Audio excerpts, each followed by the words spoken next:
नमस्कार, मैं हूं सुबोध कुमार। सनातन मतावलंबियों में प्रकृति की पूजा विभिन्न विभिन्न रूपों में की जाती है। ये छठ त्योहार उसी की एक वानगी है।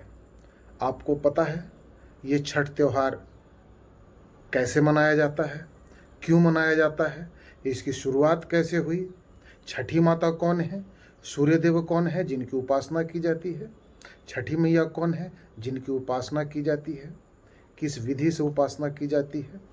आज मैं बहुत थोड़े से शब्दों में इसकी व्याख्या करूंगा। छठी माता को षष्ठी माता के रूप में भी जाना जाता है। ये षष्ठी माता नव दुर्गा के छठवें रूप जो कात्यायनी का रूप है, एक मान्यता के अनुसार उनकी भी आराधना होती है। एक मान्यता ये भी है कि चंद्रवंशी योगिन महाभारत में माँ कुंती ने सूर्यदेव की सबसे पहले आराधना की, जिसे उनको सूर्यपुत्र कर्ण की प्राप्ति हुई। एक और मान्यता के अनुसार महादेवी सीता ने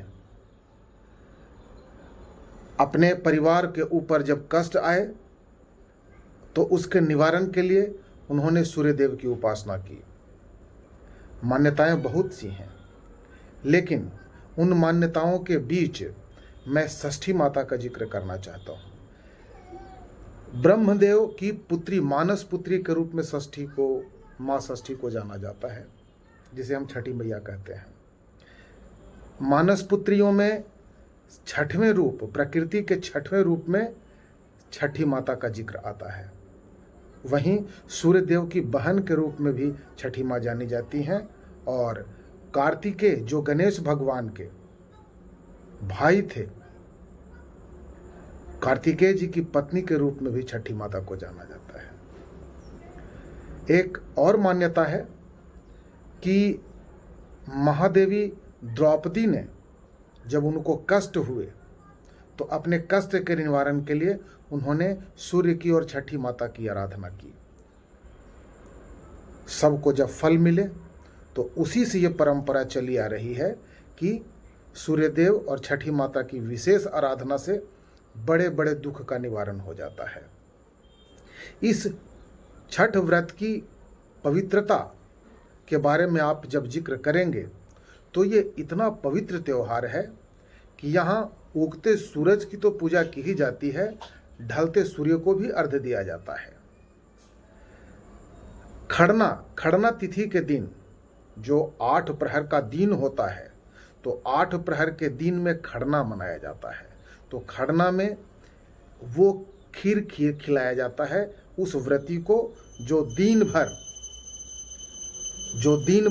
व्रत किए हुए होती हैं और रात को खड़ना से अपना उपवास तोड़ती हैं। फिर दूसरे दिन पहर का जो दूसरा दिन होता है, उस दिन भी उपवास का जिक्र है, और तीसरे दिन सुबह पहर को पारण से व्रती अपने नियमित अवस्था में आ जाती हैं।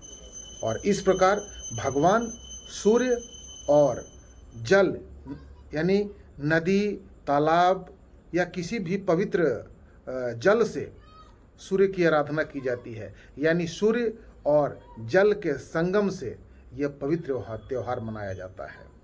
एक कहावत है कि जब संतान प्राप्ति होती है तो कार्तिकेय और माँ कात्यायनी की इच्छा से, यानी कि छठी माता की इच्छा से ही होती है।